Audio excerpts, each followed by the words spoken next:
to God some way or another. First lesson to understanding there is one way to salvation. Goes all the way back to Noah. There was one ark, one way for salvation. Because you see, if there's multiple ways for salvation, Christ would not have had to come to give his life, to die, to descend to hell, to be resurrected again. So, first lesson for Noah, don't miss the boat.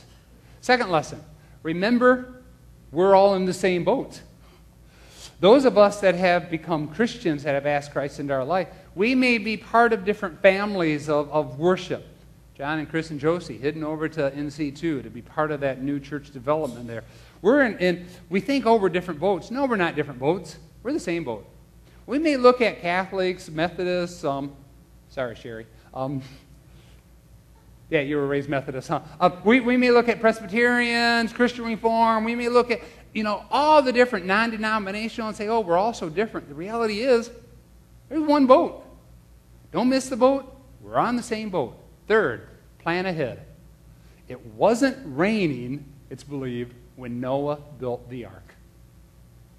We need to plan ahead.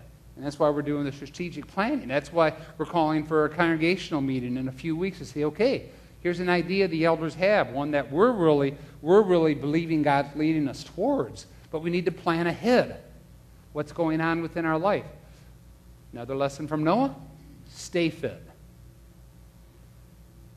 When you're nearly 600 years old, you don't know what God's going to call you to do, and it might be something big. Moses was 80 when God called him. There are multitude of examples within Scriptures that God calls somebody when they're older. I just had a conversation with somebody recently, and they said, well, we did Sunday school when we were younger, when our kids were involved, and, some of that little spiel that I've heard from a lot of you, and my response is always, Moses was 80. You're a grandparent. I think grandparents make wonderful Camp Calvary teachers or Bible school leaders. I think grandkids listen to grandparents better sometimes than those of us who have the kids.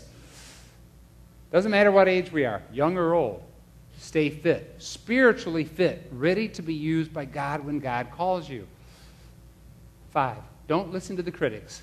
120 years, Noah preached. No converts. Don't listen to the critics. When God calls you to do something, you better do it. 6, build your future on high ground. I like that. Build your future on high ground. This gets into what Jesus says. Where do you want to build your house? On rock or sand? Build it on rock or sand. Now, I admit the houses out on Lake Michigan, on some of the sand dunes and the bluffs that look over Lake Michigan, I don't know. Any of you got a house? Maybe I should be careful what I say here. Beautiful houses, aren't they? I mean, gorgeous, multi-million-dollar houses built up there on the bluff up overlooking the Lake Michigan, and then the erosion takes place, and what happens to the house? And they all say, we need help with all this, and it's like, where'd you build your house? You built it in the sand overlooking the lake. My sister and brother-in-law, my sister's father-in-law in Seattle has a house high up overlooking the water. And CNN, whatnot, all the other stations about 2 months ago were there because a huge chunk of their land, the cliff right along with about 10 or 12 houses, fell into the ocean. And a couple of the houses almost went with it. Their house was okay, my sister's father-in-law's house. But it's like, why? You build on the sand, what's going to happen? It's going to fall down. You build on foundation, something strong, you have a strength for that house. Build your future on higher ground. Build your future on the rock, the Lord Jesus Christ. 7, speed isn't everything. The snails were on board the same time the cheetahs got there. Sometimes we think we got to fast. We got to do this now. We got to take care of this now. We got to be involved with this. We got to do this new program. We got to get this new. We got to blah blah blah blah blah. All the speed stuff. Wait. Sometimes there's a time for speed. Other times there's the time for the slowness. And with this, speed isn't everything. The snails get on board with the cheetahs. It's interesting the fact that God, we believe, God is the one who organized the animals. But what did God tell Noah to do? Gather the food and build the ark. So God had work to do. Noah had work to do. Speed isn't everything. Snails get on board just like the cheetahs. When you're stressed, float a while. In other words, during creation, how many days did God create things? 6. 6 days God created, and the 7th day God... Okay, wake some of you up. I can see you're starting to doze off on me. The 7th day, God, what do you and I need to do? Rest. We need rest. We need Sabbath rest.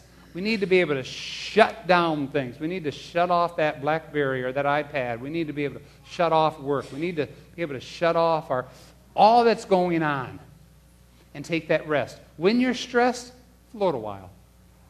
Sort of take a break. Chill out. I like to do it sometimes. I'll run down to Crooked Lake Market and like to get a sandwich down there and just sit in the gazebo for an hour at lunch and just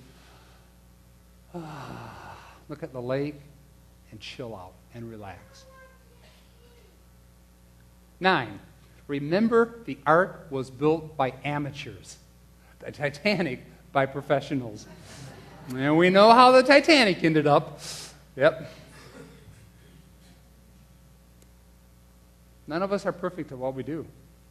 So when you step out to do something, my prayer is that somebody else doesn't step out and decide to criticize what you're doing. Or that you criticize what I'm doing, because I want to say, okay, then you come up here and you do what I'm doing. I'll do what you're doing. Okay? The ark was built by amateurs. We're all in this boat together. So let's be encouragers of each other, not discouragers. And no matter what the storm, when you are with God, there's always a rainbow waiting. No matter what the storm, when you are with God, there is always a a rainbow waiting. I think this is natural for all of us, and I don't think just for us, but even when some of us were down at Haiti and I had the opportunity to do the marriage sessions and the single sessions for 2 nights, some of the questions that they asked were the same questions that we ask of, my husband's having an affair on me, or my wife won't be there physically for me, or our kids won't listen to us at all, what do we do? And, we may be different cultures, but we have the same questions. And one of the big questions I believe that we have is, God, why don't you take us out of that situation?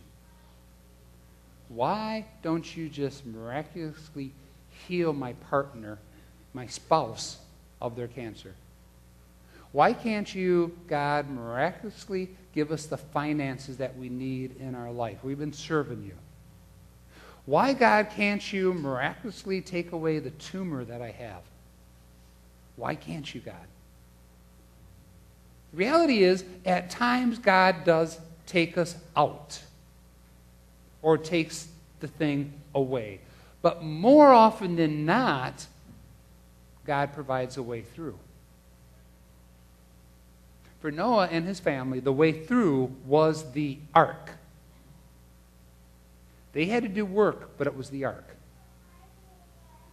God may not take us out of what we're going through, but God will, through Jesus Christ, provide the means to get through it. Now, for Noah and his family, they needed an ark. What do you need? It's one of the beautiful things of having been here for 14 years, the fact that for most of you, not for all, for some newer people, I don't know your whole lives yet, but for a lot of you, I know a lot of your life. And know a lot of the things, the joys and the struggles the highs and the lows that you've walked through.